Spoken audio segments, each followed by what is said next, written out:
Okay, in this video we're going to be looking at fact families. These are the kinds of questions where you're given a complete calculation. So for instance, the calculation I'm going to be using is going to be 13 multiplied by 777 is equal to 10,101. Okay, so you're given a complete calculation, and then the following questions all relate to that calculation in some way, and you've got to use your knowledge of how multiplication works in order to answer them following questions. Okay, so first of all, there's three more facts that you know straight away when you can see this question.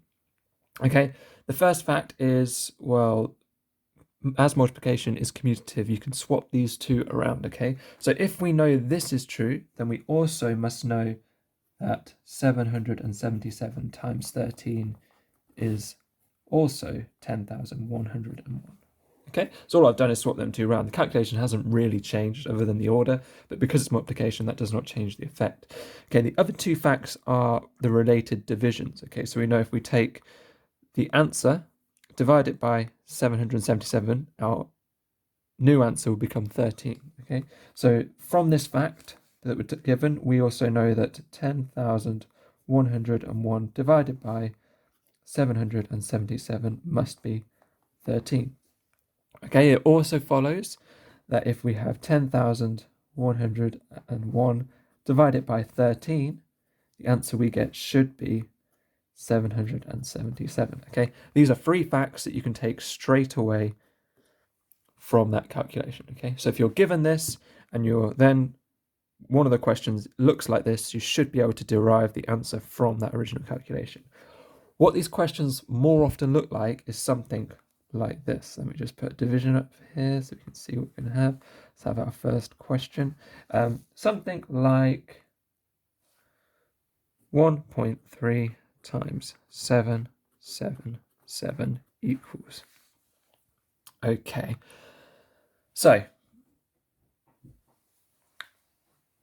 we can see here that there is a clear relationship here. The numbers look very similar. Okay, but instead of 13, we've got 1.3. The 777 has remained the same. Okay, so we need to think in total what has happened to this whole calculation. Okay, well, one of the numbers has been divided by 10. The other number has not changed.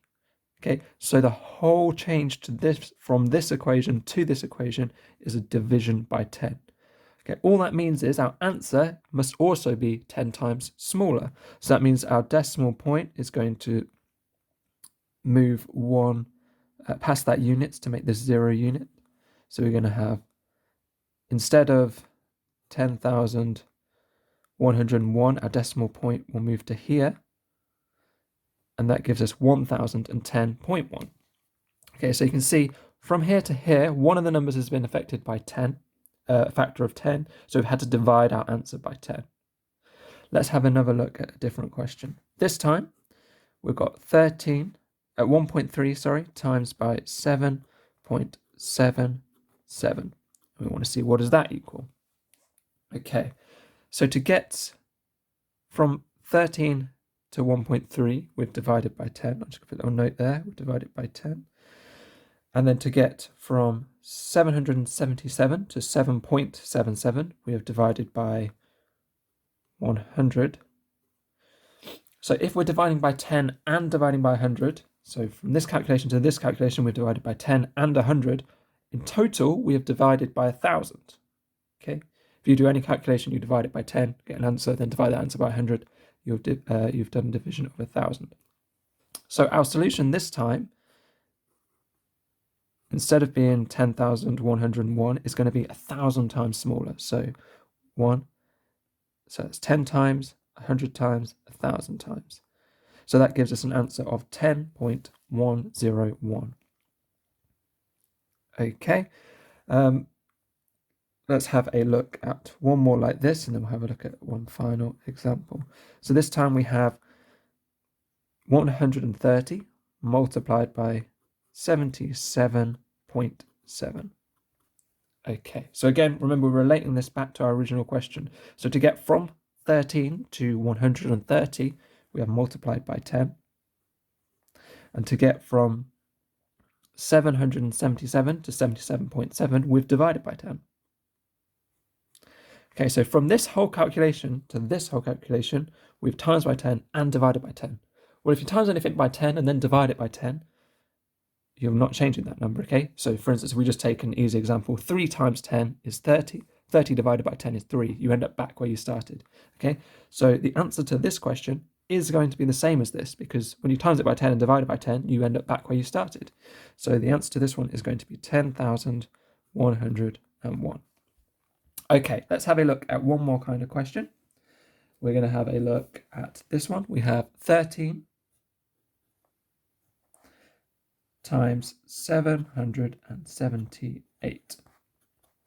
Okay, so this time we have not multiplied by something, we've just added an extra 1 onto our 777 to get 778.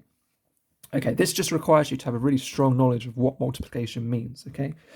So if we were to think of 13 times 778, what does that mean? Well, it's 13 plus 13 plus 13 plus 13, 778 times. And we don't know that, but we do know 13 plus 13 plus 13 plus 13, 777 times.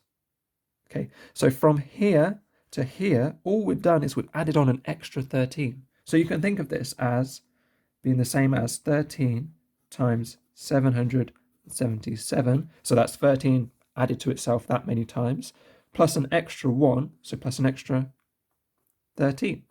Well, we know the answer to this is 10,101, and we just have to add an extra 13 to that to get 10,114. Okay, they could change this to a 4. Let's see what happens with that.